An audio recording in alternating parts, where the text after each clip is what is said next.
Oui, une très cordiale bienvenue ce matin. C'est merveilleux d'être ensemble pour ouvrir la parole de Dieu. Et on a vu souvent que Jésus est notre roi. Hein, comme on dit, c'est la pensée centrale de l'Évangile de Matthieu. Voici notre roi, la royauté de Christ. Et on va lire un verset dans Matthieu 1, 20 et 21.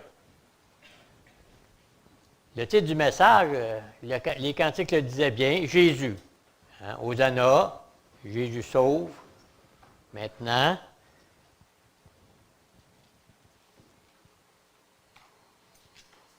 on va trouver en Jésus ce matin la plénitude d'une vie qui l'honore et d'une vie qui le glorifie. Êtes-vous heureux d'être dans le Seigneur? Êtes-vous heureux d'être dans la foi? Hein? C'est un cadeau. On a des cadeaux à Noël, mais chaque matin est un cadeau de savoir que Jésus vit en nous. Et on va ouvrir la bonne parole qui nous fait du bien, la parole qui nous fortifie, qui nous purifie. Hugo, Matthieu 1, 20 et 21, s'il vous plaît. Elle enfantera un fils et tu lui donneras le nom de Jésus. C'est lui qui sauvera son peuple de ses péchés. Ah, 20, 21? Excuse-moi, j'avais 21. Oui. Je recommence. Matteo 1, 20. Comme il y pensait, voici un ange du Seigneur lui apparut en songe et dit, Joseph, fils de David, ne crains pas de prendre avec toi Marie, ta femme, car l'enfant qu'elle a conçu vient du Saint-Esprit. Elle enfantera un fils et tu lui donneras le nom de Jésus. C'est lui qui sauvera son peuple de ses péchés. Merci. Est-ce que tu permets, quand tu vas donner une référence, je vais la dire en espagnol? D'accord. Okay, excuse-moi, ça va être... Jésus, le plus beau nom par lequel on a reçu le salut. Le 16 mai 1977, P9 et Sherbrooke, après une partie des expos. Je ne sais pas si l'ont gagné ou ont perdu. C'était tellement bon de Dieu que un nom si doux, un nom si précieux à l'âme du chrétien. Jésus, un nom qui a changé notre vie à jamais. Un nom qui nous donne un plein pardon et une vie éternelle. On va regarder 4 points ce matin, au moins 3, c'est sûr. 4 vérités dans notre marche avec Dieu. On va voir un chef merveilleux. On va voir une présence rassurante. On va voir un guide sûr. Et Dieu voulant, une sécurité parfaite.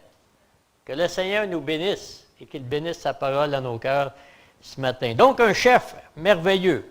Luc 6, versets 12 à 16. Luc 6, versets 12 à 16. Un chef merveilleux.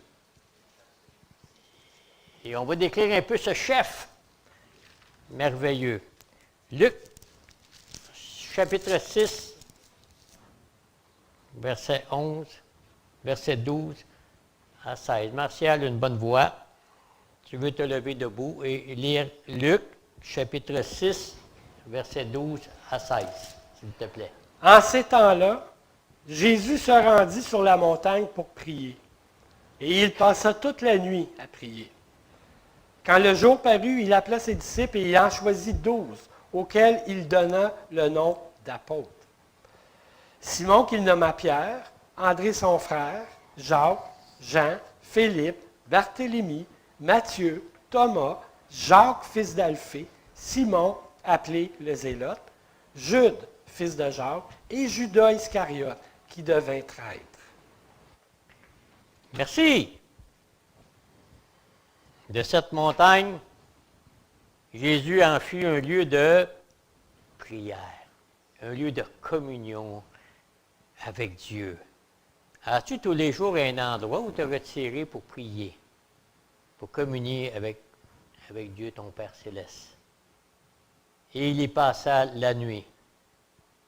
quand tu pries, regardes-tu ta montre? Regardes-tu ton agenda? Ou est-ce que tu prends un temps précis, précieux avec Dieu le matin ou l'après-midi ou le soir? Donc, qu'est-ce qu'il fait Jésus ici? Il fait un choix, mais il fait un choix en accord avec son Père Céleste. Il ne fait pas un choix arbitraire, dit moi je vais choisir Martial. Il s'adresse à Dieu son Père. En accord avec son Père Céleste. Il ne prend pas des gens au hasard, mais il prie. Il prie toute une nuit.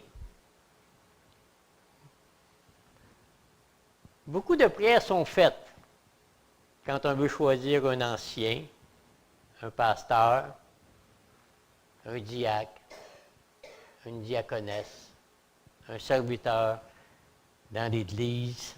Beaucoup de prières sont faites pour trouver un serviteur ou une servante engagé, loyal envers Dieu en premier et loyal envers l'Église. Une petite leçon, prier notre Père Céleste pour prendre de bonnes décisions afin d'être dirigé par sa sagesse et par son conseil. Jésus, donc, un chef par excellence dans ses instructions, dans son ordre de marche, un chef merveilleux pour nous encourager, nous reprendre, nous instruire et nous diriger. Un chef qui appelle chacun au service et qui les appelle au service, mais aussi sur la voie de l'obéissance et sur la voie de la foi aussi. Hein? Des fois, on donne un service à quelqu'un dans l'Église, il vient une semaine, il s'engage, la semaine, il ne vient plus, il ne vient pas 2 semaines, on l'engage. Je crois que Dieu il veut des gens fidèles, engagés et loyaux. Si on veut s'occuper d'un ministère, bien, il faut être loyal. Il ne faut pas dire, je vais venir de temps en temps. On s'engage devant qui en premier? On s'engage envers le Seigneur en premier, et on s'engage envers l'Église, envers les frères et sœurs dans la foi. Jean 15, verset 16. Un chef merveilleux qui prend le conseil de son Père pour choisir ses 12. Il ne choisit pas au hasard, il ne choisit pas d'une façon arbitraire. Et qu'est-ce qu'il dit, ce chef merveilleux, dans Jean 15, verset 16? Qu'est-ce que ce chef merveilleux dit?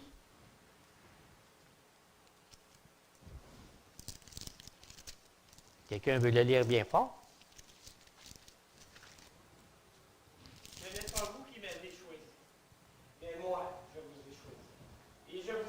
Afin que vous alliez, que vous portiez du fruit, et que votre fruit demeure, afin que ce que vous demanderez au Père en mon nom, il vous le donne. Merci. Qu'est-ce qui fait notre chef merveilleux? Je vous ai choisi, je vous ai établi. Un chef ne marche pas à tâtons au gré du vent ou des circonstances. Un chef, le Seigneur Jésus a un plan. Il y a un plan pour son Église, il y a un plan pour un bâtiment, il y a un plan pour notre marche avec lui, dans son Église. Il y a un plan établi pour les disciples, un service, une tâche, un ministère, l'exercice de notre don que nous mettons au service des autres. Dieu nous a choisis, nous a donné un don. Et on doit le vivre, on doit l'expérimenter. Aucune raison a un frère ou une sœur de ne pas servir dans l'Église. Pas de raison. Où trouvons-nous notre épanouissement dans la foi? En servant Dieu. Hein, le cantique qui dit que la vie est grande et belle pour ceux qui veulent rester assis. Non, c'est pas ça. Que la vie est grande et belle pour ceux qui veulent te servir. Et c'est merveilleux de servir. Chapeau, l'accueil, le ménage. Mais il y a une chose qu'on a à faire dans l'Église et d'être disponible pour Dieu. Un chef qui puise sa sagesse en Dieu, lorsqu'il arrive un choix, un événement marquant, et notre chef va nous diriger pour trouver un bâtiment. Comme notre prière, la prière de notre pasteur, il va marcher devant nous, il va nous ouvrir la voie. Un chef qui cherche la face de Dieu qui cherche sa volonté, sa direction. Un chef qui va éviter des faux pas pour nous diriger dans sa volonté. Que nos choix et décisions soient ancrés et baignés dans la prière. Une Église qui prie, c'est une Église qui va réussir et c'est une Église qui va aller en croissance. Donc, un chef choisi. Jésus n'a pas choisi les 12 selon leur mérite ou leur privilège. Ah, l'apôtre Pierre, c'est un gars doux, je vais le prendre sur mon bord. C'est Jean, il est près de moi. Non. Jésus n'a pas choisi ces 12 selon leur mérite, leur privilège, leur statut social ou leur degré de religiosité. Dieu a choisi son peuple Israël. Ce n'était pas à cause de ses mérites, n'est-ce pas? Vous êtes le moindre de tous les peuples, mais je vous ai choisi. Je vais travailler avec vous. Je vais vous faire marcher dans mes voies. Les croyants, les élus, ont été choisis pour le salut en dehors de toutes les œuvres que nous aurions pu faire pour gagner notre salut. On est choisi uniquement par grâce. C'est merveilleux, ça. C'est merveilleux, ça enlève le fardeau. On n'a plus de poids sur nos épaules. C'est juste par grâce qu'on est sauvé. Et ça nous donne la vitalité pour marcher de l'avant. La grâce est venue de Jésus-Christ, et cette grâce est la source de salut pour tous les hommes. Si tu ne connais pas Jésus ce matin, mais ne sors pas d'ici sans avoir fait la paix avec Dieu. Et en sortant, nos frères et sœurs, nos futurs frères et sœurs vont crier quoi? Hosanna! Dieu sauve pour aujourd'hui. Merci! Jésus nous a choisis. En nous choisissant, quels ont été les effets dans nos vies en étant choisis par notre chef merveilleux? Quels ont été les effets? Quels étaient, d'après vous, les premiers effets de Dieu qui nous a choisis? D'après vous? Comment?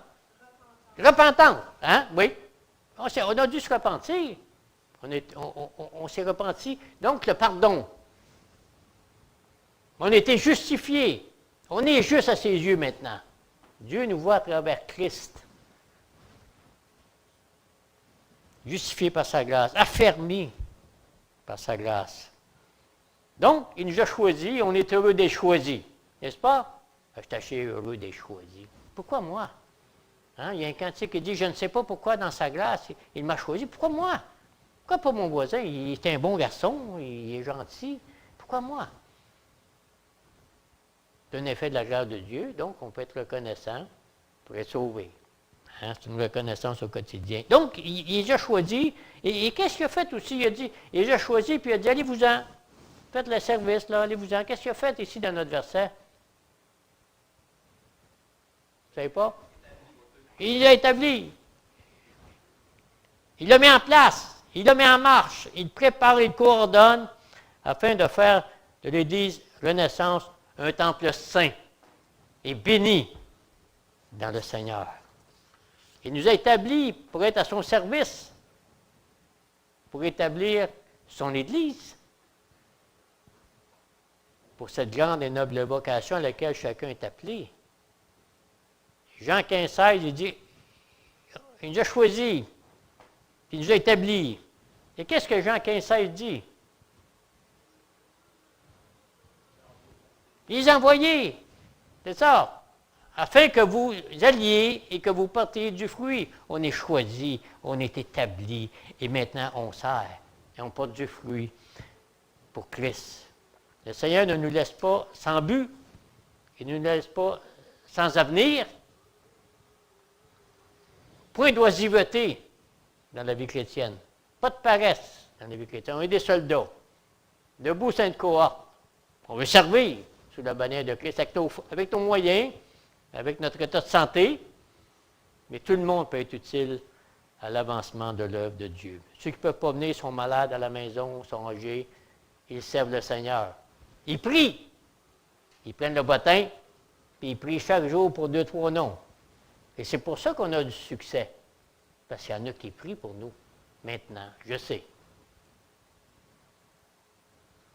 Quand le Seigneur choisit, établit et envoie, il équipe ses serviteurs. Il pourvoit à leurs besoins librement, joyeusement. Il les assure que tout ce qu'ils demanderont au Père, si on continue la suite du verset, au nom de Jésus, il va nous donner ce qu'il nous faut pour exercer ce ministère. C'est un chef merveilleux qu'on a. Il va exaucer nos requêtes personnelles, mais il va aussi exaucer nos requêtes dans la mission. Hein, on a pensé un thème au camp des boulots, là, l'Église triomphante. Comment l'Église peut-elle être triomphante dans l'unité? On pourra faire un message de 2 heures. Comment l'Église triomphante dans le service? On pourra faire 2 heures encore. Une Église triomphante dans la mission. Bien, on pourra faire la prière, l'amour. Mais c'est ce qu'on veut être ici. Oh, puis il y avait un verset là, qui disait la foi triomphante ou la foi victorieuse. La foi audacieuse. Hey, mon ami, oui. J'ai commencé un livre, je lis toujours un livre une fois d'habitude, un livre chrétien une fois. Mais là, je pense que c'est la 4e fois que je vais recommencer la biographie d'Hudson Taylor. Je vous encourage à lire. J'ai lu beaucoup de biographies, beaucoup sur les missionnaires, mais Hudson Taylor. Je vous encourage à lire ça, les amis. Oui, un chef merveilleux, le Seigneur Jésus-Christ est le chef. Et le chef de quoi, le Seigneur Jésus? De son Église. C'est le chef, c'est notre divin commandant. Lisons Éphésiens 1, 22 et 23, justement, sur ce chef merveilleux. Éphésiens 1, c'est tout de suite après Galates, Éphésiens 1, 22 et 23. Donc, une bonne voie pour lire Éphésiens, chapitre 1, versets 22 et 23. Il a tout mis sous ses pieds, il a donné pour chef suprême à l'Église, qui est son corps, la plénitude de celui qui remplit tout en tout. Merci. Le chef merveilleux, ce chef qui remplit son Église Renaissance de sa vie divine, de sa vie céleste, de son amour, de sa sainteté. Et c'est merveilleux. Dans le chant, c'est écrit, accueillons-le. On accueille Jésus. Et quand on vient ici, on vient dans la joie, RDP, n'est-ce pas? On vient dans la joie, dans l'allégresse de rencontrer le Seigneur Jésus, de crier Hosanna et d'espérer que des gens soient sauvés dans cette Église. C'est notre souhait pour 2024, que des gens soient sauvés. Que des gens soient sauvés à Noël, n'est-ce pas? On est sauvés, nous. Ce qui fait notre intérêt premier, c'est les autres. On veut que les autres goûtent à la joie. Notre fille, on est content. Depuis 1 mois et demi, elle va à l'église chrétienne, je ne me souviens plus laquelle, à Sainte-Thérèse, je pense. Comment? Non, pas Saint-Jérôme. C'est avec un des pasteurs Bourque, là. Je ne me souviens plus en tout cas. C'est merveilleux.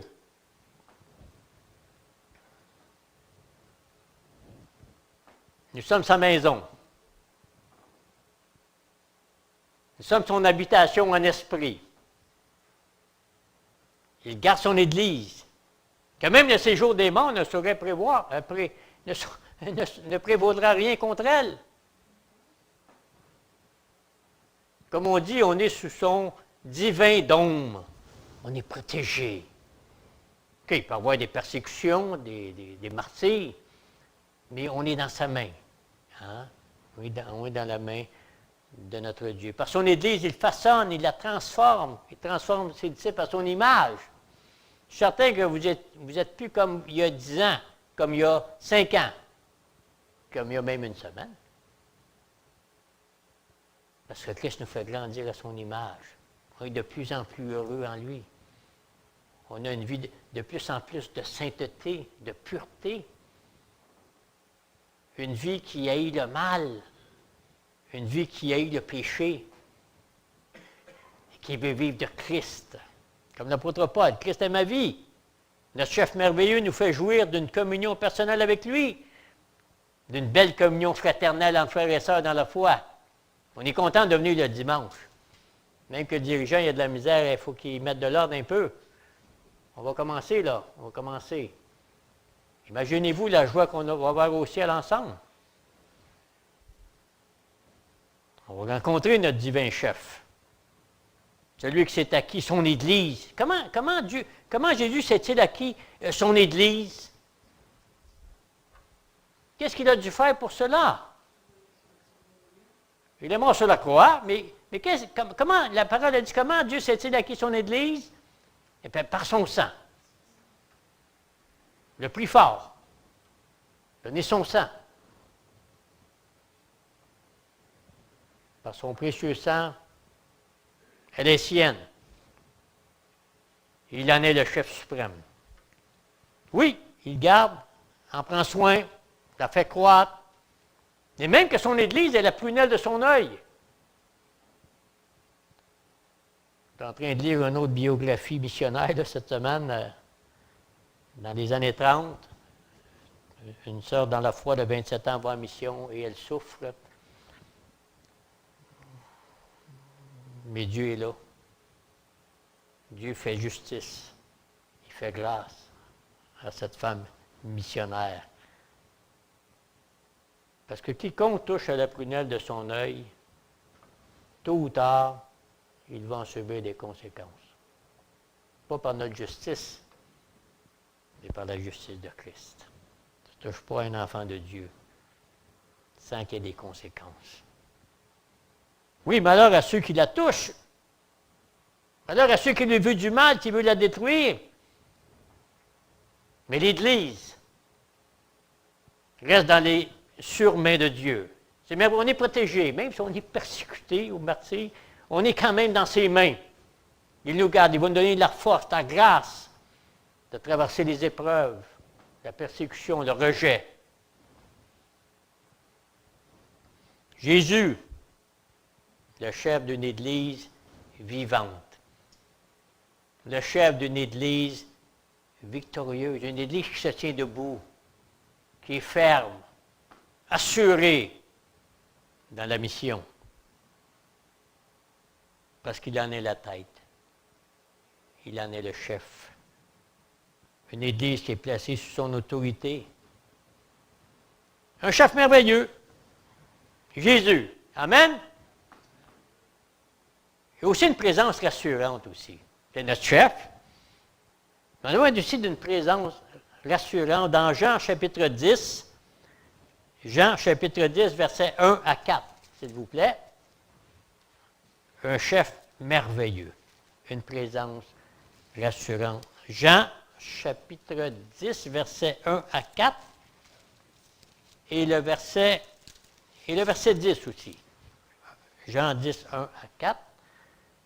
Qui aimerait lire bien fort?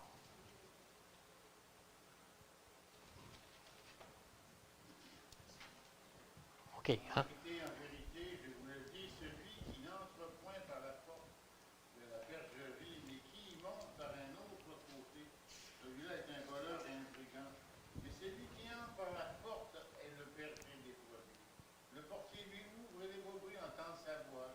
Il appelle par leur nom les brebis qui lui appartiennent et les mène dehors. Lorsqu'il a fait sortir toutes celles qui lui appartiennent, il marche devant elles et les brebis le suivent, parce qu'elles connaissent à moi. Verset 10. Le voleur ne vient que pour voler, tuer et détruire. Moi, je suis venu afin que les brebis aient la vie et qu'elle l'ait en abondance. Merci beaucoup. Ce qui m'a touché cette semaine, c'est le verset 3. Les brebis entendent sa voix. C'est tellement merveilleux. Les bergers du Proche-Orient se tiennent à divers endroits à l'extérieur de l'enclos, faisant entendre leur voix, que les brebis sont capables de reconnaître. On a écouté un documentaire cette semaine en Écosse, sur les reines. Tu sais, les gros reines, on dit, les reines de Noël. Là. Il y en avait des troupeaux, puis il était élevé par une famille. Et il y avait peut-être une cinquantaine de reines. Et les gens venaient en visite, voir les reines, ils appelaient les reines, viens par son nom, viens Julie, Sissi. Les reines ne bougeaient pas. Mais celui qui s'occupe des reines, pas ça, on peut appeler ça un berger, mais en tout cas, il les appelait par leur nom. Et chacune venait auprès du maître, du berger. C'est un peu ça ici, là. Ils reconnaissent la voix qui les fait rassembler autour de lui. Jésus appelle chacune de ses brebis ce matin pour qu'ils soient autour de Jésus, autour de sa personne. Il y a un cantique qui dit dans le 236, « J'entends ta douce voix, Jésus, je viens à toi. Je viens au Sauveur qui me dit, crois en moi, tiens-toi près de moi. J'entends ta voix qui pénètre en moi et me dit d'aimer comme toi. » Un autre chant, il dit, « M'asseoir au pied de ta sainte croix est mon doux partage. » C'est là que j'entends ta voix qui me dit, courage. Merveilleux. Comment peut-on être malheureux quand on connaît Jésus? Comment peut-on être déprimé, dépressif? On a des périodes de déprime, on a des périodes de déception, on a des périodes. On est des êtres humains, on n'est pas des robots crinqués dans le dos. Mais ça ne dure pas. Ça ne devrait pas durer.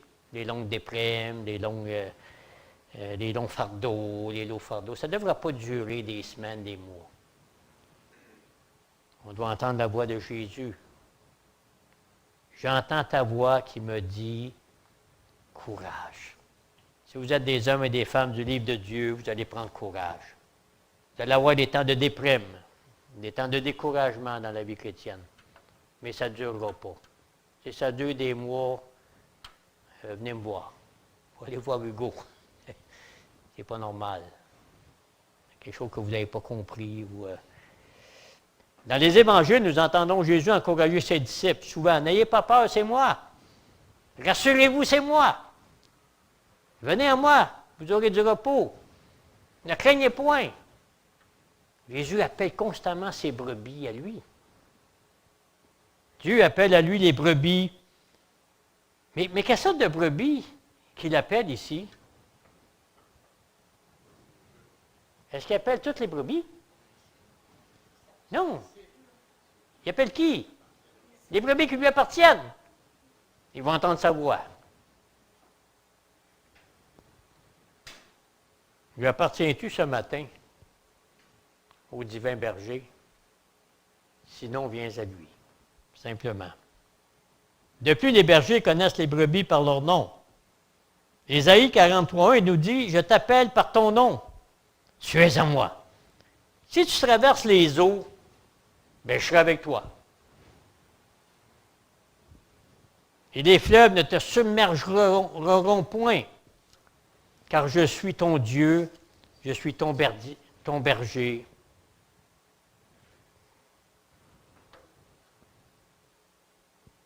C'est rassurant de venir auprès du Seigneur Jésus quand ça ne va pas bien.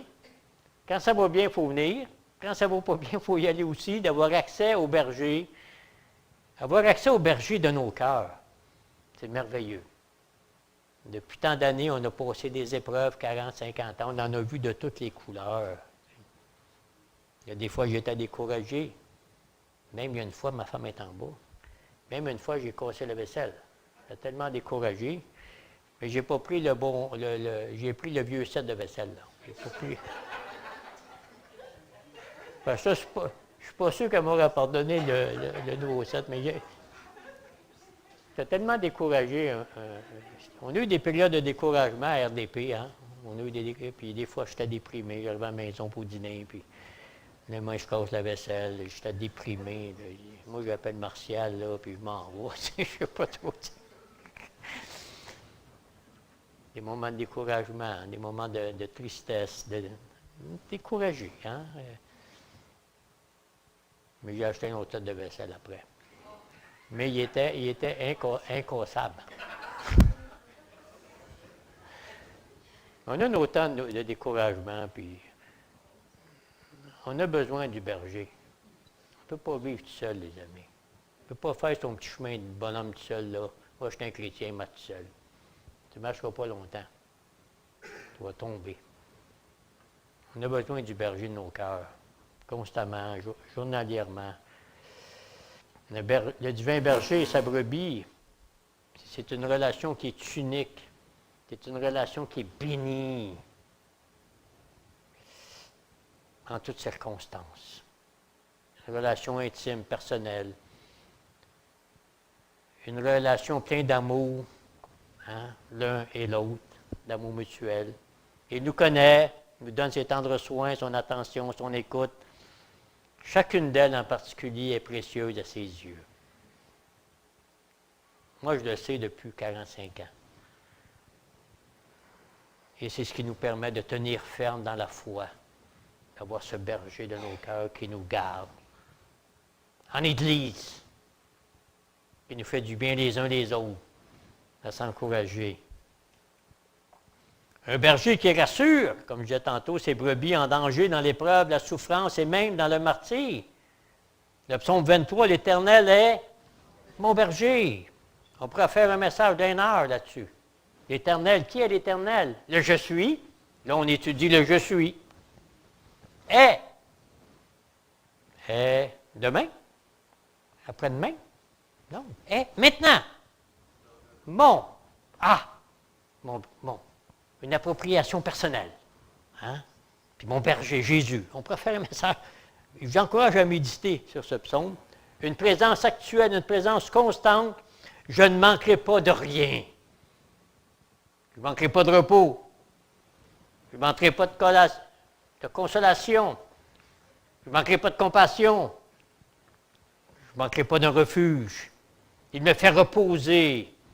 Hein, ce beau mot, ça respire quoi ce mot-là? Il me fait reposer. Ça respire la paix, le calme, la tranquillité du cœur et de l'esprit. Il me donne un repos, sans crainte et sans peur.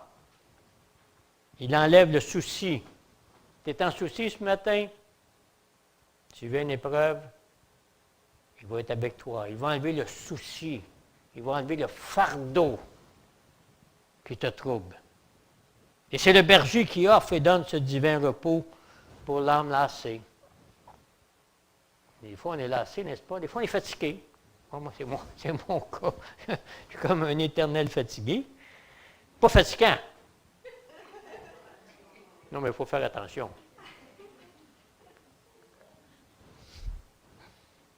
On est fatigué des fois, hein? On est lassé. La vie est difficile. Elle est difficile pour notre pauvre monde, mais elle est difficile pour aussi les brebis de Dieu. Les verts pâturages aussi, les verts pâturages, c'est un endroit calme aussi. Hein? Les verts pâturages, c'est rassurant, sécuritaire. À l'ombre d'un beau soleil brûlant, je suis dans les verts pâturages. Une nourriture riche, une nourriture abondante. Le berger prend soin de chacune de ses brebis. Je lisais un verset cette semaine, là, dans Isaïe. Jamais je ne t'oublierai. Je ne t'oublierai jamais. Jamais il va nous oublier. Même quand le peuple était en Babylone, Jésus n'a jamais oublié son peuple. Jamais il va nous oublier. Le berger prend soin de chacune de ses brebis. Elles ne seront jamais abandonnées. Elles ne seront jamais laissées à leur sort. Il me dirige près des eaux paisibles. Un vrai rafraîchissement spirituel ici, hein? Et physique, évidemment. Il restaure mon âme assoiffée de paix. Il restaure mon âme assoiffée d'amour, assoiffée d'attention, de joie.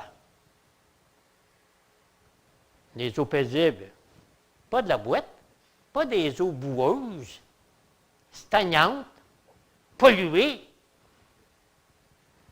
mais de courants forts, dangereux, d'eau tumultueuse, remuantes, mais des eaux calmes, des eaux sécuritaires. Tu es dans la peine, dans la tristesse, prends le psaume 23. Et décortique-le, tu vas en avoir pour des heures. Il restaure mon âme, il me remet en bon état, il me rétablit. Il la répare s'il le faut, ma vie. Il peut remettre ma vie en ordre. Il restaure mon âme. Il restaure mon âme. Il la ramène à l'endroit où mon âme doit être. Près de son berger. Laisse-le rétablir tes forces. Laisse-le te redonner courage. Si tu perds courage. Moi, j'ai souvent une lutte dans ma vie, le courage. Il va te redonner courage. Il va te relever, il va te rassurer par ses promesses, par sa parole, sur lesquelles tu peux te reposer avec assurance, la parole de Dieu. Laisse le bon berger te rassurer ce matin. Laisse-le te vivifier. Laisse-le te soutenir dans le combat de la foi, au milieu des épreuves, au milieu des imprévus de la vie. Bien-aimé, t'es-tu refroidi dernièrement? Ton service dans l'Église s'est-il relâché? Eh bien, laisse ton berger restaurer ton âme. Et va de l'avant, en suivant ton berger. Le berger ne marche pas à côté de nous autres, il ne marche pas en arrière de nous. Il marche en avant. On suit sa voie. Ésaïe 43, versets 1 à 5 dit que Dieu est un bon berger pour son peuple. Donc, Dieu est un bon berger pour l'Église. Connaissance. Il reste encore 5 minutes. Chef merveilleux, présence rassurante, un guide sûr. Jean 10, 3 et 4. On va rester dans ce texte-là. Maintenant, Jean 10, 3 et 4. Le portier lui ouvre, et les brebis entendent sa voix, et elle l'appelle par leur nom, les brebis qui lui appartiennent, et il les conduit dehors. Lorsqu'il les fait sortir, toutes ses propres brebis, il marche devant elle, et les brebis le suivent, parce qu'elles connaissent sa voix. On va faire le dernier point, on ne fera pas le dernier point, on va faire ce point-là ici. Le bon berger conduit ses brebis. Il ne laisse aucune brebis aller au danger. Il est à nos côtés en tout temps, en tout lieu, nous gardant dans sa main. Il y avait un cadre, il y a une sœur qui avait fait un cadre d'un berger, puis il y avait une brebis, puis la brebis, elle a tombé dans le précipice. Mais qu'est-ce qu'il a fait le berger, d'homme? Il a pris pas son bâton, il a pris sa houlette. Juste comme elle allait tomber, il a pris, je pense que c'est Mme Gallou, qui a fait ce beau cadre-là à l'Église, il a pris ça. C'est une belle image de ce qu'est notre berger. Il ne nous laisse pas aller dans la chute, dans le désespoir. Il va aller nous chercher. Il laisse les autres là en attendant, qui sont bien. Il va chercher la brebis. Il nous conduit avec sa houlette et son bâton. Même quand je mets dans la vallée de l'ombre de la mort. Ça ne veut pas dire nécessairement la mort.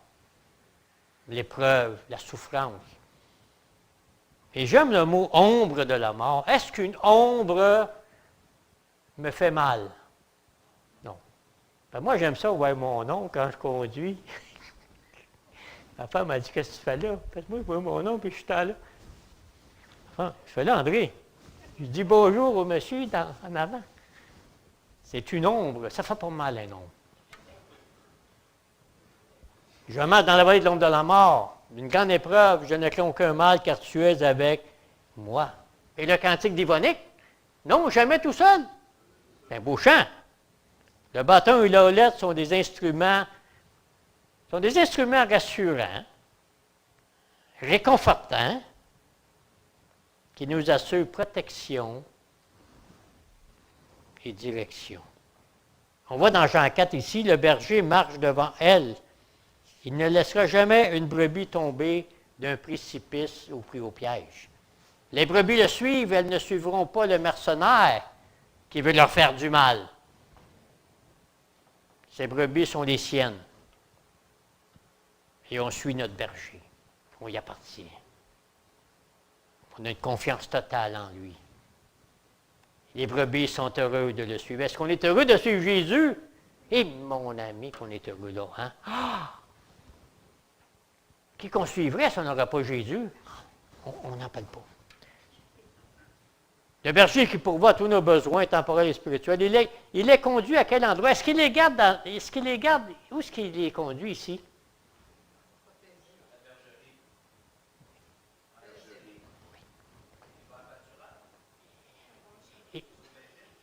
lorsqu'il les fait sortir, il les fait sortir. Il les fait sortir. Eh bien, le Seigneur, nous autres, notre berger, nous fait sortir dehors aussi, afin de le prêcher et de le faire connaître. Il les conduit dehors, dans un monde de danger, dans un monde de ruses et de pièges et de tentations.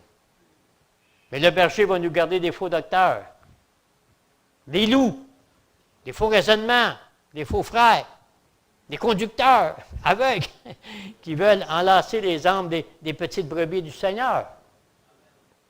Les mettre dans le filet, dans les chaînes les mettre dans les chaînes de l'aveuglement spirituel, des tentations, des traditions. Le troupeau est dehors dans le monde, mais sous sa divine protection. C'est rassurant, on n'est pas seul.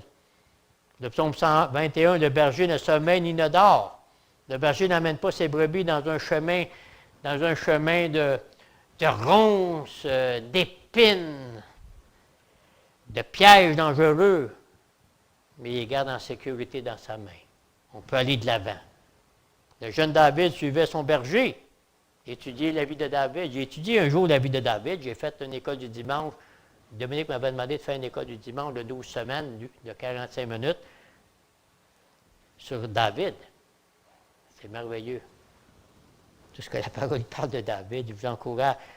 Le cantique 292, il dit « Il me conduit d'où se penser, repos pour mon âme lassée. En tout lieu, son regard me suit.